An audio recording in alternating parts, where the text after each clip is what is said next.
Hola, ¿cómo estás?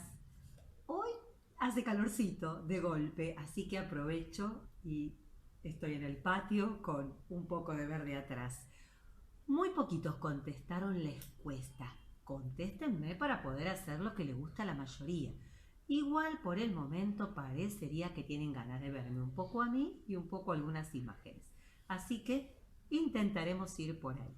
Dale, contesten la encuesta, así de alguna manera los escucho. Y voy a tener en cuenta el tema de alguna vez hacer un Zoom. Vamos a ver, déjenme que me organice. No les prometo nada, porque tengo muchos cursos. Bueno, vamos a continuar hoy con la página 33, que como siempre yo te bajo todo ahí para que vos lo descargues. El verdadero reino del amor y de la paz. ¿Te acordás que la última vez habíamos quedado en el reino de Dios? Lo que Jesús viene a traernos, el reino de Dios, y viene a enseñarnos cómo construir ese reino, que no es un reino de castillos, de ejércitos, es el reino del amor. Esto ya quedó entendido. Leamos un poquito lo que dice acá. El reino de Dios nos exige la conversión al amor y la paz. Conversión significa un cambio en el modo de pensar y actuar. En este caso, un cambio que vaya en el sentido de lo que Dios quiere. Supongo que habrás visto alguna vez, esto es lo más cercano que yo tengo, debe haber cosas más modernas, la película de los Transformers. Por ejemplo, viste que un auto se transformaba en un robot, se convertía. O como cuando vemos que el hombre araña se convierte en hombre araña, ¿no? Está vestido normalmente y se convierte al hombre araña. Bueno, eso es conversión, todo un cambio, ¿verdad? Un cambio de identidad, si podemos comparar con los superhéroes. Los superhéroes que cambiaban su identidad como Superman también. Entonces, esto es conversión, como un cambio de identidad, un cambio de manera de ser. Esto supone una revolución dentro de nosotros mismos.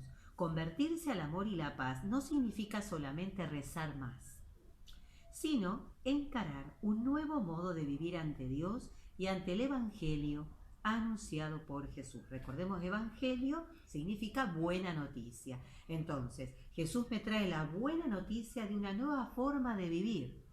Entonces, yo me convierto, acepto esa forma y hago todo un cambio interno.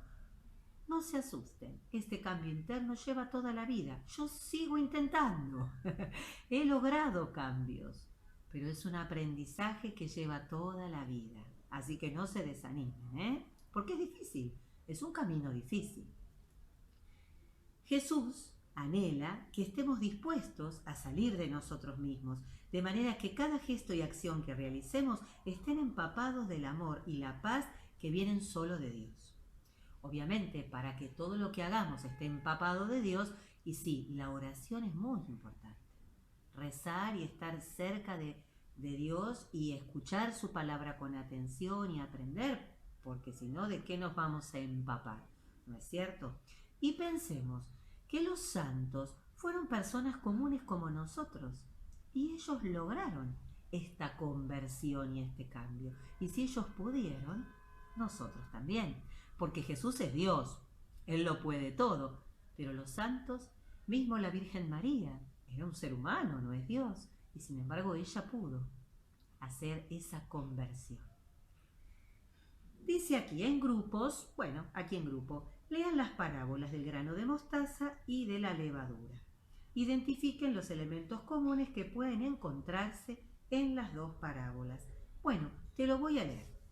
Vamos a Mateo 13, del 31 al 33. También Jesús les propuso otra parábola. Dijo: el reino de los cielos se parece a un grano de mostaza que un hombre sembró en un campo. En realidad, esta es la más pequeña de las semillas, pero cuando crece es la más grande de las hortalizas y se convierte en un arbusto, de tal manera que los pájaros del cielo van a cobijarse en sus ramas. paremos hasta aquí. Jesús entonces nos habla de la semilla más pequeña. En realidad hay semillas más pequeñas que la de la mostaza. La mostaza que conocemos, que la ponemos en el pancho, viene como granitos. ¿Qué es una hortaliza? Son las plantas que crecen en la huerta. Por ejemplo, el tomate, la lechuga, el zapallo.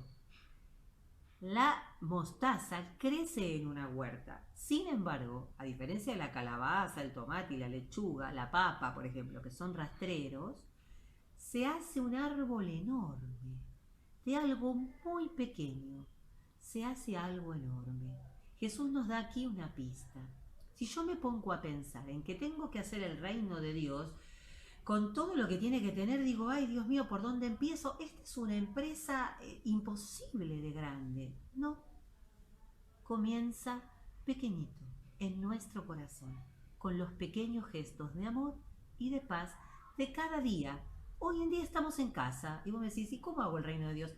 En tu casa, en los gestos de amor y de paz que vos tengas en tu casa, en lo que ayudes, en lo que trates de no pelear, de ayudar a la convivencia que se nos hace pesada porque estamos todos encerrados todo el tiempo, todos juntos, en estas cosas. Entonces Jesús me dice, no se preocupen, no es tan difícil, se empieza por algo pequeñito. Mira, encontré esta pequeña canción, este videíto, te lo comparto porque está precioso. De todas las semillas que se plantan, quizás no haya ninguna más pequeña, mas una gran misión adentro lleva, ser una planta grande, enorme, la más alta. Dios puso en tu interior muy grandes sueños, quizás no te des cuenta todavía, mas cuando los conozcas, qué alegría, sabrás poner feliz todo tu empeño, sin miedo a comenzar por lo pequeño, sin miedo a comenzar por lo pequeño, sin miedo a comenzar por lo pequeño, sin miedo a comenzar por lo pequeño. Tan grande crece el árbol que hace ramas, las hojas crecen verdes a racimos. Las aves muy contentas hacen nidos y el árbol les cobija, pues les ama. Dios puso en tu interior muy grandes sueños, quizás no te des cuenta todavía, mas cuando los conozcas, qué alegría, sabrás poner feliz todo tu empeño, sin miedo a comenzar por lo pequeño, sin miedo a comenzar por lo pequeño, sin miedo a comenzar por lo pequeño, sin miedo a comenzar por lo pequeño, sin miedo a comenzar por lo pequeño. Me gustó la propuesta. Jesús siembra en nosotros, nos ha dado a cada uno de nosotros esa pequeña semilla de amor y paz. Vive en nuestro corazón. No renunciemos a nuestros sueños de hacer esa paz y ese amor que crezcan todo lo que podamos. No nos creamos lo que nos dicen, que no es posible, que el mal, que las cosas cambiaron, que ya no, que el mundo está perdido. Esa pequeña semilla que Dios nos dio en el momento de estar en la panza de mamá, esa semilla de amor, dejémosla crecer. Animémonos a vivir en el amor y en la paz. Dale, vamos a leer el otro ejemplo, la otra parábola que da Jesús. Y dice, después les dijo esta otra parábola. El reino de los cielos se parece un poco de levadura que una mujer mezcla con gran cantidad de harina hasta que fermenta toda la masa. Es palabra del Señor. Gloria a ti, Señor Jesús.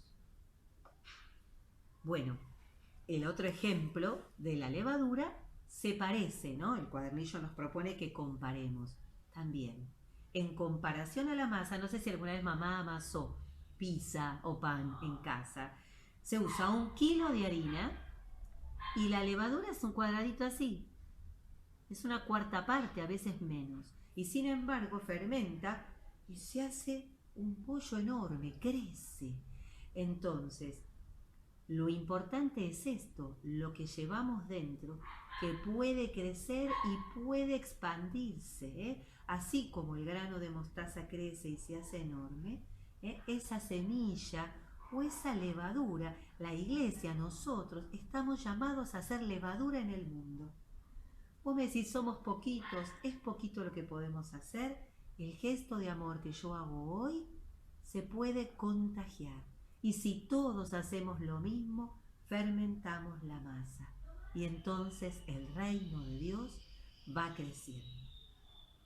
Acá tenemos una actividad que es muy sencilla, que la podés hacer aquí mismo. Dice, en las parábolas del grano de mostaza y de la levadura, el reino de Dios es presentado como algo pequeño o imponente.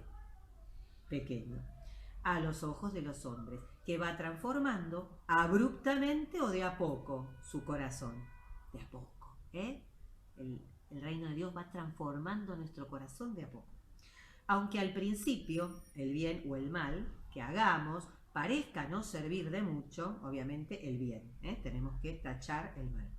El bien que hagamos parezca no servir de mucho, sus frutos serán mucho mayores de lo que esperamos. Esta es la idea que nos transmite Jesús. Los frutos son mucho mayores de lo que nosotros esperamos. Bueno, y ahora el cuadernillo nos propone algunos datos como para ubicarnos en el país de Jesús, en esa sociedad, en esa historia, porque, mira, yo sé que escucho mucho, no, bueno, pero la sociedad ha cambiado, la iglesia es antigua, se tiene que modernizar, ahora las cosas son distintas. En la época de Jesús, la sociedad también era complicada. De hecho, cuando uno lee, yo te he contado diferentes historias, los profetas, ¿qué le decían siempre al pueblo de Israel? Muchísimos años antes de que Jesús naciera. Ustedes son infieles a Dios, no están siguiendo su palabra, se contagian de los dioses extranjeros, vuelvan a Dios. Nunca la sociedad, el hombre, la masa, siguió la palabra de Dios. Siempre fue necesario que hubiera otros que dieran ejemplo, que anunciaran, que enseñaran. Esta misión ahora la tiene la iglesia porque Jesús le encargó a los apóstoles que transmitieran su palabra.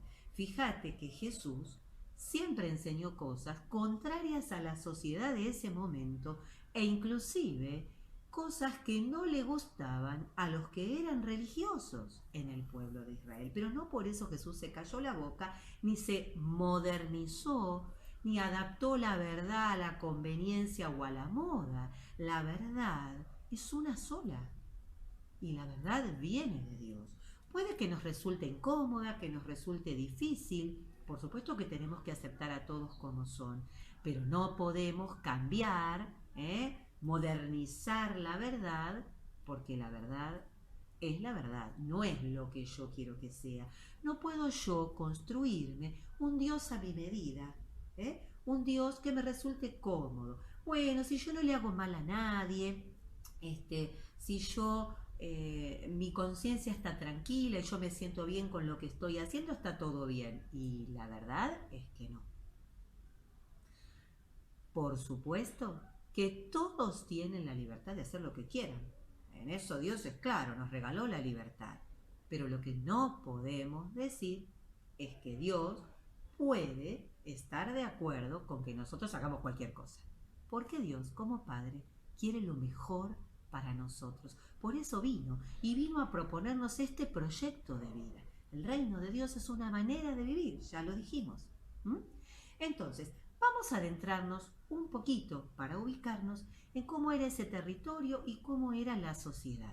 Por eso estas páginas del cuadernillo. Mira, en la página 38, la tierra de Jesús, dice aquí, Palestina, la tierra de Israel, en ese momento se llamaba Israel, tuvo diferentes nombres, ahora es Palestina, donde vivió Jesús de Nazaret, es una franja de unos 30.000 kilómetros cuadrados que se extiende junto al mar Mediterráneo en Asia Menor.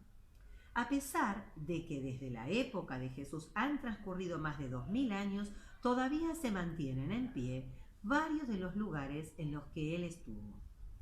De acuerdo con la tradición, Jesús vivió hasta los 30 años prácticamente entre las ciudades de Belén y Nazaret. Solo durante los 3 años siguientes recorrió la tierra de Israel de forma exhaustiva, completa. La caminó. Cada uno de los lugares por los que anduvo Jesús en esos años no los visitó porque sí, sino que respondía a una misión: llevar el mensaje de Dios a todos los hombres por igual. Acá yo te aporto un mapa para que más o menos vos puedas ver la organización. Mira. Bueno, mientras vos entonces mirás el mapa, yo te voy leyendo lo que dice la página 39. Desde el año 64 a.C., Palestina era una provincia del Imperio Romano. Oficialmente se llamaba Judea. Esta zona estaba atravesada de norte a sur por el río Jordán y abarcaba la región de Judea propiamente dicha, correspondiente al antiguo reino de Judá, y las regiones de Samaria y Galilea. A ver, miremos un poquito este mapa. ¿Ves? Vos tenés Judea abajo. Si te fijas, entre todas las ciudades que hay ahí está Jerusalén. Esa es la capital. Antes, el reino de Israel también abarcaba Samaria, que está arriba. ¿Ves? Bueno, a medida que fueron invadidos y como que, bueno, los fueron separando y le fueron quitando territorio, lo único que quedó fue Judea. Entonces tenemos al norte Samaria. Y al norte de Samaria, ahí medio con color violeta, tenés Galilea. Jesús trabajó mucho ahí, digamos, enseñó mucho en Galilea, porque Galilea era considerado afuera de lo que era Judea, y entonces, bueno, Jesús misionó y enseñó especialmente en Galilea para marcar que su mensaje era para todos y no solo para los judíos. Si vos ves, ahí en Galilea dice lago de Tiberíades. También se lo llamaba Mar de Galilea, es el mismo, tiene el mismo nombre. Desde el lago Tiberíades, si vos seguís esa línea que va hacia abajo, hacia el Mar Muerto, toda esa línea es el río Jordán. En ese río fue bautizado Jesús, como para que vos veas un poquito en el mapa todo esto que nos va nombrando. Continúa diciendo aquí el cuadernillo. Judea constituía la región central. Allí estaba Jerusalén, la capital de la provincia y la ciudad más importante para los judíos, ya que era la sede del templo, al que todos debían ir al menos una vez en su vida, especialmente para Pascua. Galilea, que está más al norte, eso violeta que ya te mostré, era una zona de gran actividad comercial. Nazaret se encontraba aquí. A ver si vos podés buscar ahí, cerca donde dice Monte Carmelo a la izquierda, ahí está Nazaret. Espérate que me perdí porque estaba mirando el mapa. Nazaret se encontraba aquí. En el este se hallaba el lago de Tiberíades, es lo que yo te nombré recién. También llamado Mar de Tiberíades, Mar de Galilea o Lago de Genesaret, también otro nombre, donde Jesús predicó en diversas ocasiones. Samaria estaba situada entre Galilea y Judea. Aquí se había asentado antiguamente el reino de Israel, que se formó tras la muerte de Salomón, el hijo del rey David. Los samaritanos no reconocían a Jerusalén como centro religioso y tenían su propio templo en el monte Garizim. Podés ver ahí Monte Garizim. ¿Qué pasa? Samaritanos y judíos, creo que ya te lo conté, estaban peleados porque cuando se produjo la división, que los caldeos se llevaron prisioneros a muchos judíos y dividieron el reino, al volver del exilio, al volver de Babilonia, cuando les permitieron volver, muchos años después los persas, muchos se instalaron ahí al norte, en Samaria. Los que se instalaron en Samaria vivían con otros que no eran judíos y muchos se casaron con quienes no eran judíos. En cambio, en la región de Judea se instalaron, digamos, los que se mantuvieron más estrictos, como los fariseos, por ejemplo. Entonces, estaban como peleados porque los judíos, cuando llegó el momento de reconstruir el templo de Jerusalén que había hecho Salomón y que había sido destruido por los ejércitos enemigos, los samaritanos quisieron ayudar y los judíos los despreciaron porque los llamaron impuros, porque se habían mezclado con otros pueblos. Entonces esta pelea se produjo como esta división, los samaritanos se hicieron su propio templo y ahí quedó la cosa. Y por último, miremos un poquito cómo era la sociedad, aquí en la página 41. Como verás, yo voy dando saltos en las páginas. Faltan algunas porque he decidido suprimir, porque veo como que se queda largo el cuadernillo, ¿sí?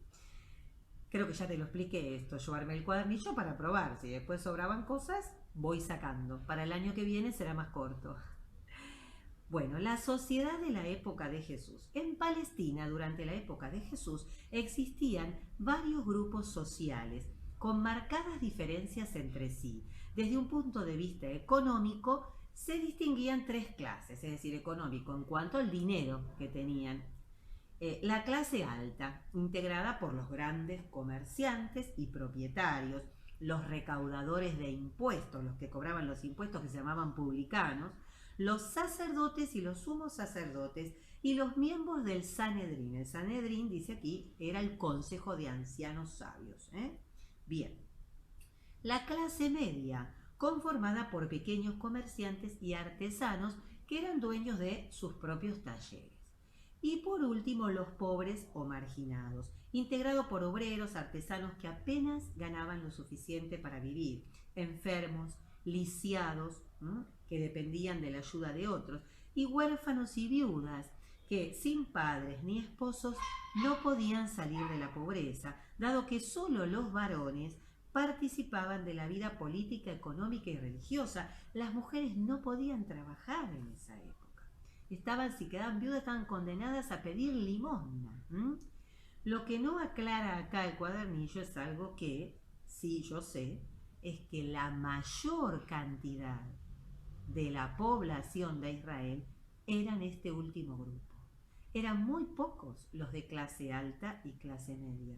La mayoría eran los pobres y por esto, pobres y enfermos, y por esto marginados. Por eso Jesús va a ellos, porque eran los olvidados.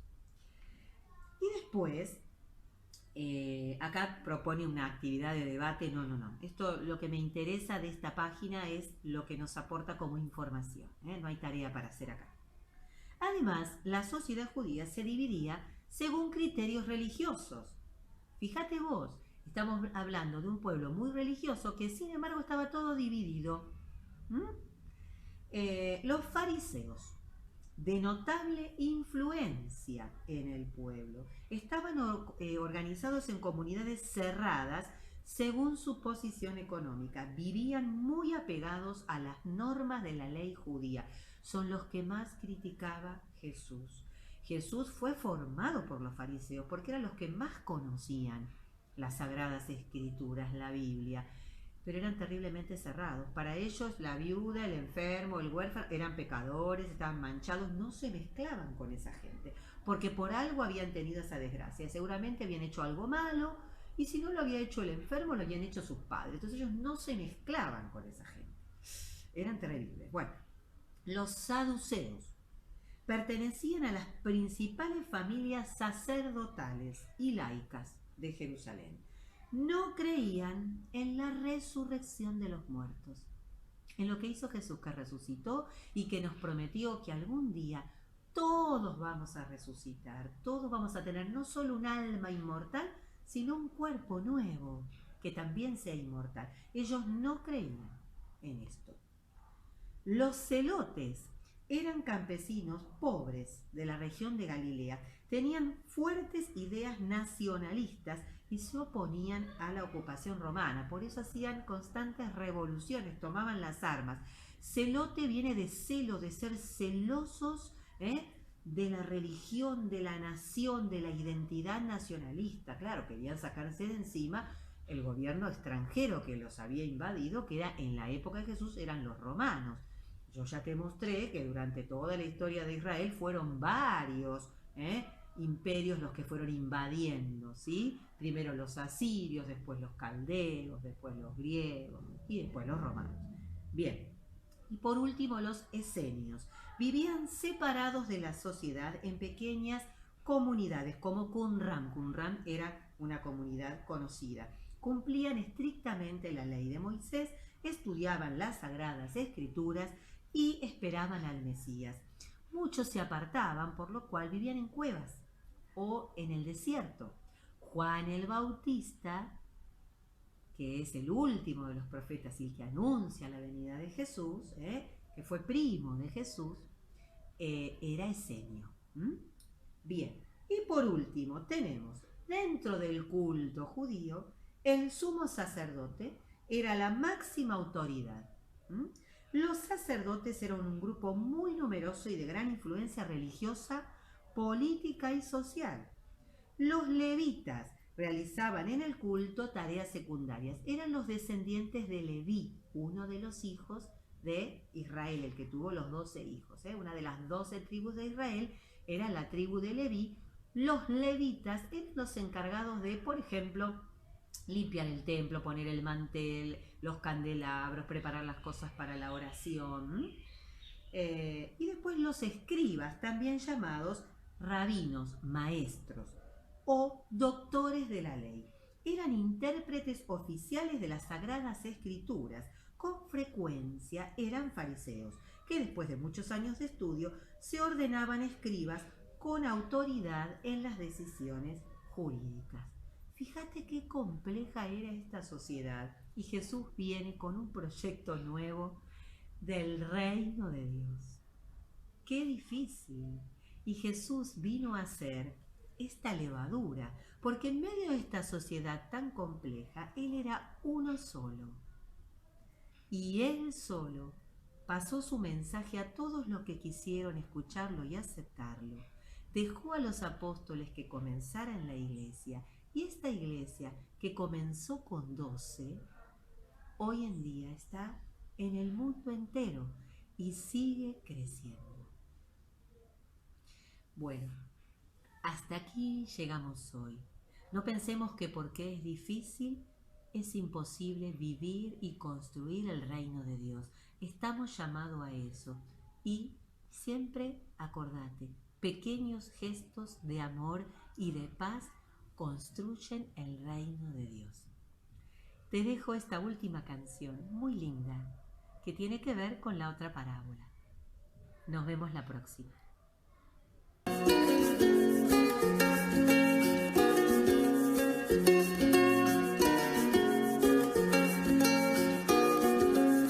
Una mujer panes amasa, mezclan sus manos harina y agua, ya que la masa no ha de ser dura, echa un poquito de levadura. Después de haberlo mezclado todo, hace los panes, deja en reposo, sin hacer ruido, sin alboroto, van fermentando muy silenciosos. Al otro día, blandos, redondos, panes muy blancos entran al horno, salen dorados, qué sabrosos, sin levadura, duros y sosos.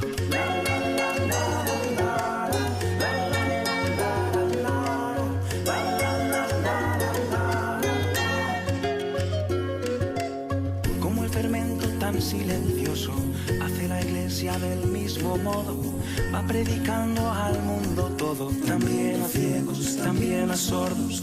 Los corazones más rencorosos se van haciendo blandos, dichosos. El mundo duro va poco a poco